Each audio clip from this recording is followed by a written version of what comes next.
intan paling mahal, mutiara paling berharga tidak lain adalah nilai-nilai keimanan.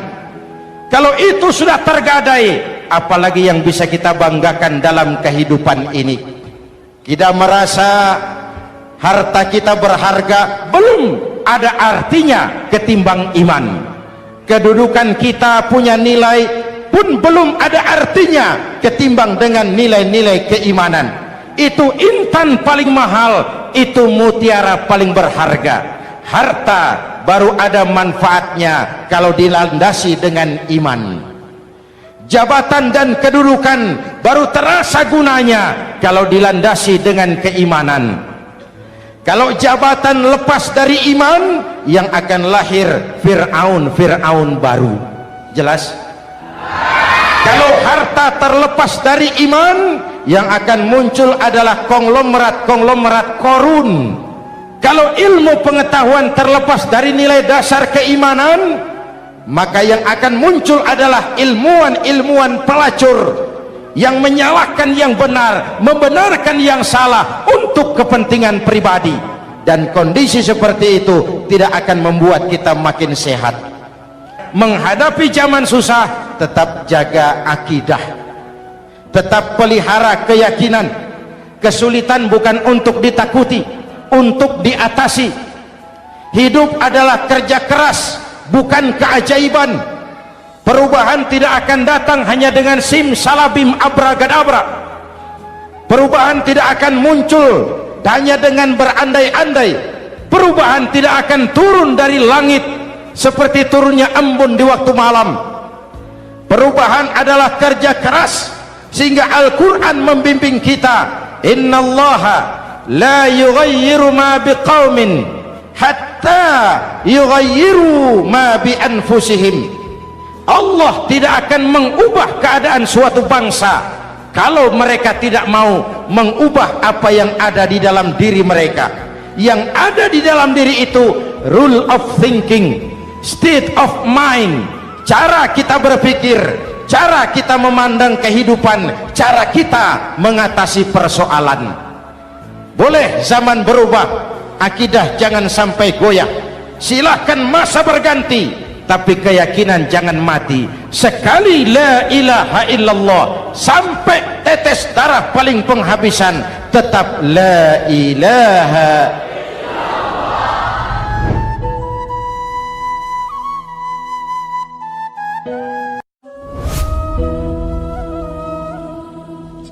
Pantas saja kalau satu hari malaikat Jibril datang menasihati Rasulullah sallallahu alaihi wasallam, yang artinya juga menasihati kita semua. Apa kata malaikat Jibril kepada baginda Nabi? Ya Muhammad, ish ma syi'ta fa innaka mayyitun.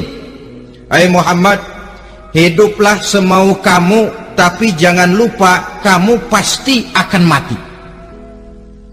Kalau memang dilarang tidak terlarang, dicegah tidak tercegah, kamu mau melaksanakan hidup menurut maumu sendiri, persilakan, hiduplah menurut mau dan gayamu. Tapi jangan lupa, fa innaka mayyitun, satu saat kau pasti bakal mati. Dan mati itu bukan akhir dari segalanya, dia babak baru bagi kehidupan selanjutnya. Silakan hidup menurut maumu, tapi jangan lupa kau pasti akan mati. Wa'mal ma syi'ta fa innaka majziyun bih. Kerjakan apa saja yang kamu mau. Kalau kau mau menghalalkan segala macam cara, persilahkan halalkan segala macam cara. Tapi jangan lupa kau akan mendapat balasan dari seluruh amal perbuatanmu. Wa ahbib ma syi'ta fa innaka mufariquhu. Dan cintailah apa saja yang mau kau cintai. Kau cintai anak istrimu, silahkan. Kau cintai harta bendamu, tafadhal. Kau cintai tanah airmu, kau cintai pangkat dan jabatanmu, persilahkan. Tapi jangan lupa, fa innaka mufariquhu, kau pasti akan berpisah dan akan meninggalkan segala yang kau cintai itu. Apa artinya ini buat kita?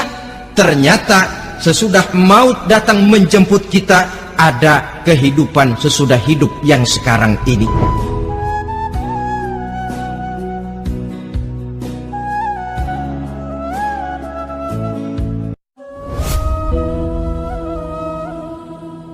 Orang yang mengingat mati bukan lantas menjadi lemah dalam kehidupan, menjadi putus asa, sedikit semangat, terbentur kesulitan, mudah frustasi.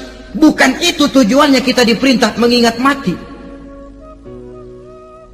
Jelasnya Islam menganjurkan kita untuk mengingat mati guna maksud-maksud yang positif, supaya orang lalu sadar hidup ini cuma sebentar.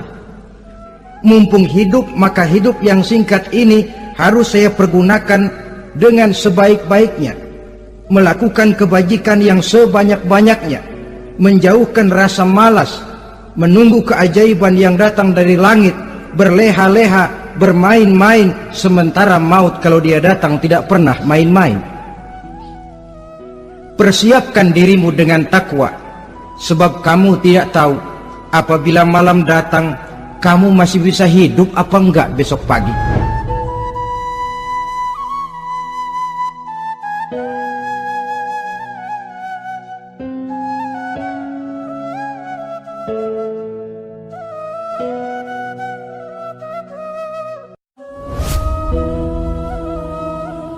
Bahwa bagi kita itu pendidikan tidak lain upaya mencerdaskan otak anak.